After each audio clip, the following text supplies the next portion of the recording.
Dans ce contexte, les Russes à Paris sont mis sous pression. Plusieurs bâtiments ont été sécurisés dans la capitale car ils ont été vandalisés depuis le début de la guerre. Dans ce restaurant russe, vous allez le voir, les carnets de réservation sont vides et les personnels se sentent menacés. Constance Meyer et Maxime Liogier.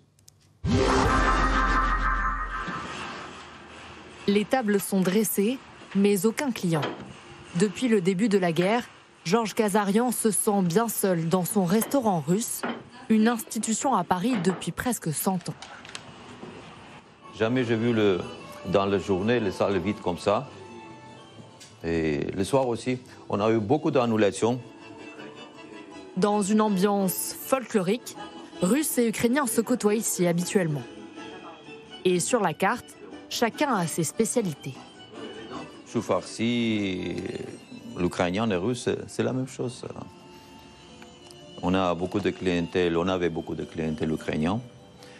Aujourd'hui, malheureusement, on n'a plus. Si ça va aller comme ça, ça peut risquer, il faut fermer restaurant. On ne peut pas nous permettre de fermer restaurant depuis 1923. C'est catastrophe. On est contre la guerre, bien sûr. Bien sûr. Mais on est commerçants. On est commerçants, on n'est pour rien. En plus des annulations, le restaurant subit pression et menaces. Le carnet de réservation vide sert de registre aux appels quotidiens. Et ils insultent Poutine, ils insultent la Russie. Ils nous demandent pour changer le nombre de restaurants. Les personnels qui ont peur, et 2 personnes qui sont démissionnées. Le reste personnel, ils n'ont pas assuré. Ils ont peur de sortir des restaurants. Pour cette raison-là, j'ai été obligé d'aller à la commissariat pour faire ma couronne, pour protéger mes personnels.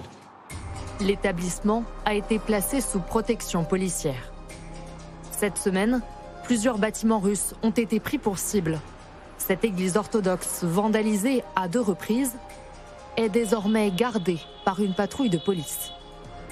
Ici, la Maison des sciences et de la culture russe a été taguée et visée par des cocktails Molotov, comme l'atteste cette vidéo d'une caméra de surveillance. Le conflit en Ukraine attise un sentiment anti-russe, même pour ceux qui sont contre la guerre, comme Natalia. Il y a quelques jours, elle a manifesté pour la première fois de sa vie pour soutenir l'Ukraine, mais elle ne s'est pas sentie à sa place.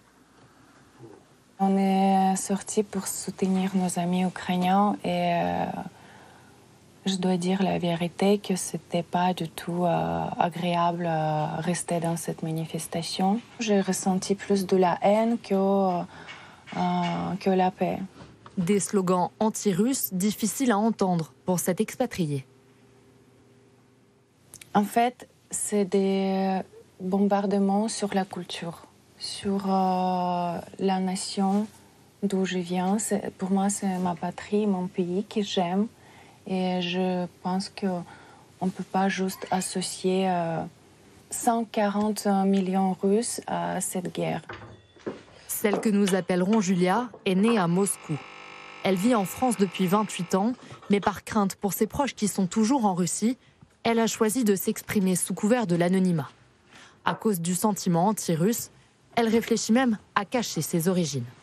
Légalement, on ne peut pas me discriminer en tant que Russe. Mais oui, ça se sent parfois, on se demande si on ne va pas...